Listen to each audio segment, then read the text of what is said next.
تېره شپه داسې مهال د ځانګړي کلو اردو کمنډو ځواکونو د هلمند ولایت نهر سراج ولسوالۍ اړوند دین محمد کلي کې شپني عملیات ترسره کړه چې دوی لا وړاندې د دې زندان په اړه معلومات درلودل چې په خبره یاد زندان د طالبانو لپاره ډیر مهم و.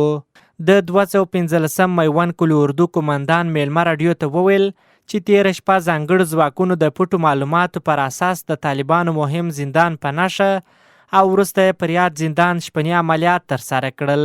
هغه وایي په زندان کې 10 تنه ملکي کسان بندیان و چې افغان ځواکونو خوشي کړي او له ځانه سره یې بیولي دي.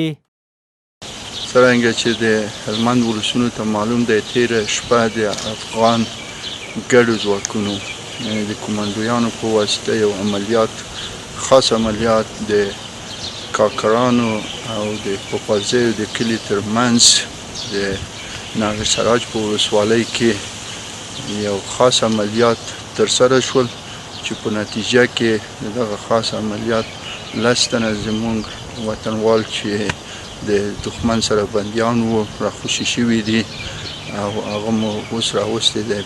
خان محمد چې وسلوال طالبانو 11 ورځې په زندان کې په داسې حال کې بندي کړی و چې په وینا یې سخت شکنجې ورکول او نه یې هم ملاقات خپلوان ورپرېښودل. نوموړی له افغان ځواکونو خوښ او مننه کوي چې له طالبانو د زندانه یې آزاد کړ. زما نوم چې دی خان دی، خان نومېږم. زه د 11 شپې بندي کړی وم د هلته یې بیولم طالبانو. یوه ټکیس راباندې راوړي، زه یې بوتلم هلته یې بندي کړم. د سترګې راوتړلې، چې سترګې راوتړلې د دې ځایه بوتلم هلته یې بندي کړم، وغورځولم. بیا د 11 شپې ما ته نه ملاقات څوک راغلی دي نه دغه راغلی دي. زه هلته بندي وم، ویې ولم، ډېر یې وولم. پرون مې مور راغله ما ته یې وویله چې راووځه زه دې ملاقات کوم. دوی ما ته زه نور پرېښولم. ما په یو سري کې ورته وکتله، دوی زه رالم بېرته زه یې وولم، ته ولې ورته ګورې.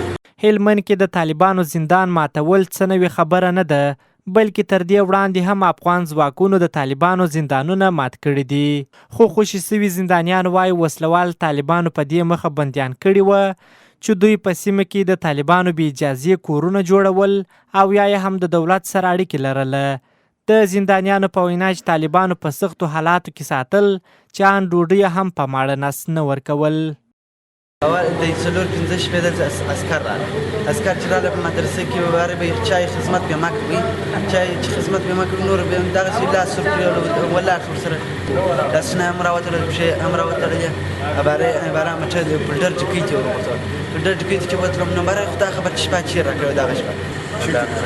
هلته په وطن کې ول دا دغه دي ول ځکه بنده ده دا ول د موږ بې اجازې دا کار کړی و برابر تر ځا وخت چې سترګې راوتړل سونه راوتړل بلا بس. کوم ځای کې تاسو د خټې کوم ځای؟ ظریف نومېږم، 8 شپې کېږي چې بندي وم.